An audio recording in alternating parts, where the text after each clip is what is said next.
For thousands of years, the Great Pyramid of Giza has stood as one of the greatest mysteries of the ancient world. How could people without modern cranes or machines move millions of massive stones, some weighing more than 70 tons, into perfect alignment? Generations of historians, explorers, and even conspiracy theorists have tried to explain it.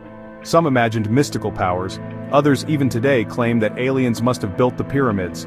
But in 2013, a discovery rewrote everything: the diary of an Egyptian foreman named Merer. A simple logbook, written 4,500 years ago on papyrus, an ancient paper made from pressed reeds, revealed how the Egyptians really built the Great Pyramid. At the ancient port of Wadi al-Jarf, on Egypt's Red Sea coast, archaeologists unearthed the oldest papyri ever found. These were not religious texts or royal decrees. They were work records, daily notes written by Merer, a mid-level foreman serving Pharaoh Khufu. Merer supervised about 40 men, his task, delivering limestone blocks from the Tura quarries to Giza. Day after day, he described what his crew accomplished. And in those plain words, the real secret of the pyramids emerges. Today, we transported limestone blocks from Tura and loaded them onto the boats. This line tells us where the brilliant white casing stones came from, the Tura quarries just across the Nile. We sailed along the Nile to Khufu. Khufu, the horizon of Khufu, was the original name of the Great Pyramid. Merer's team carried stones by boat along canals that connected the river to the construction site. In the evening, we delivered the stones for the Great Pyramid's casing. But wait, why is the use of boats such a groundbreaking discovery?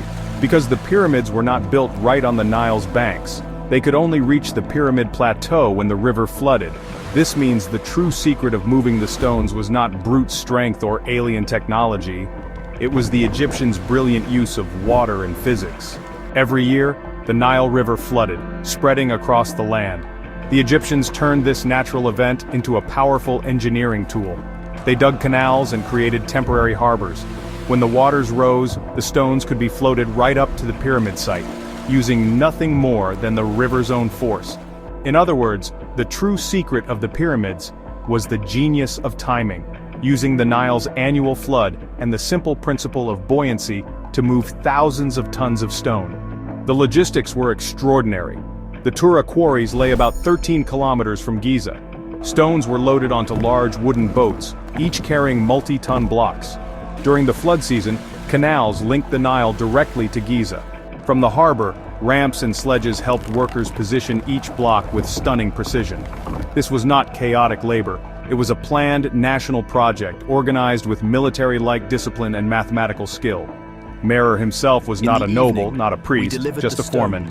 Yet his diary reveals that pyramid building was not a mystery of gods or aliens. It was the combined effort of thousands of Egyptians, quarrymen, sailors, masons, and engineers, all working together. For decades, fringe theories have claimed the pyramids were too advanced for humans, that only aliens could have built them. But Merer's diary tells another story. The pyramids were not built with spaceships, but with boats. Not with lasers, but with levers. Not by extraterrestrials, but by Egyptians, masters of their river, their tools, and their environment. 4,500 years ago, Merer may have thought he was simply writing a work log. But his words solved one of humanity's greatest mysteries. The Great Pyramid is not a monument to aliens. It is a monument to human brilliance, ingenuity, and the power of the Nile. Not aliens. Egyptians built the pyramids.